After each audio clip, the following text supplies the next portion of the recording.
Assalamualaikum warahmatullahi wabarakatuh. Mohon izin Ibu, perkenalkan nama saya Zalia Livia Syara Suherman dengan NIM 241830949. Izinkan saya untuk mempresentasikan mengenai materi yang kedua, yaitu pembubaran persekutuan.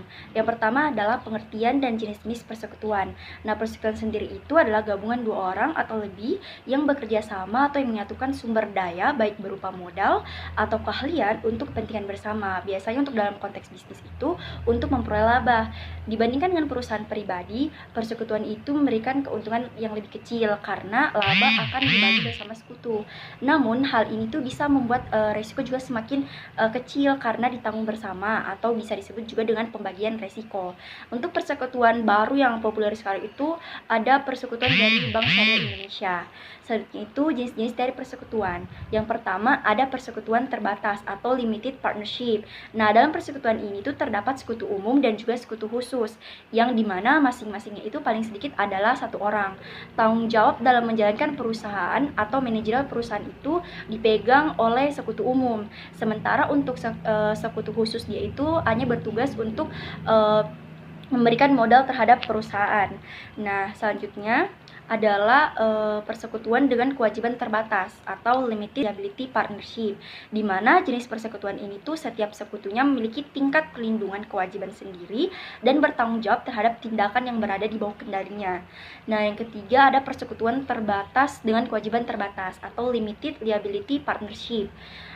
Jenis ini itu merupakan persekutuan terbatas dengan ketentuan bahwa sekutu juga tidak bertanggung jawab terhadap terjadinya kesalahan yang dilakukan oleh sekutu lainnya, namun hanya terbatas pada kewajiban bisnis persekutuannya saja. Nah, terjadinya pembubaran persekutuan itu karena yang pertama itu berakhirnya jangka waktu yang ditentukan atau telah tercapainya tujuan. Yang kedua itu dengan persetujuan bersama. Contohnya itu misalkan jika persekutuan dibubarkan untuk membuat persekutuan baru dengan melanjutkan operasi bisnis yang lama dengan menambahkan anggota lain. Hal ini itu harus dapat persetujuan dengan pihak dalam persekutuan yang lama. Selanjutnya itu yang ketiga ada pengunduran diri seorang anggota. Nah, pengunduran diri ini misalkan salah satunya itu membuat komposisi pemilik persekutuan, yang dimana akan membuat komposisi pemilik kesatuan berubah. Terus kematian anggota persekutuan. Selanjutnya itu ada perang di dalam suatu negara dari seorang persekutuan. Selanjutnya adalah beberapa hal yang dilakukan saat pembubaran persekutuan. Yang pertama ada terminasi atau winding up dan likuidasi atau liquidation, di mana proses terminasi ini itu adalah hal-hal yang perlu dilakukan untuk melikuidasi persekutuan seperti penagihan piutang. Nah, sedangkan likuidasi sendiri itu adalah proses penghentian usaha, penjualan seluruh aset non-kas, pelunasan utang kepada kreditor, dan pembagian sisa kas kepada para sekutu sesuai saldo modal.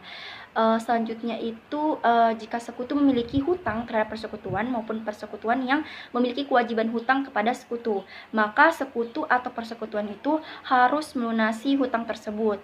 Nah, yang ketiga itu ada defisit akun modal sekutu.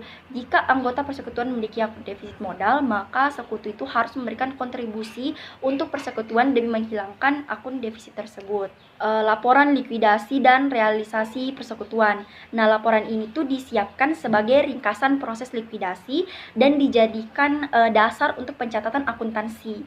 Nah, pembubaran persekutuan dan likuidasi itu adalah sesuatu yang berbeda, di mana pembubaran sendiri itu ketika salah satu sekutu berhenti atau ada penambahan sekutu baru, sementara bisnisnya itu tetap berjalan dengan jumlah sekutu lama yang berkurang, atau penambahan sekutu baru gitu, atau sekutu lama yang diganti.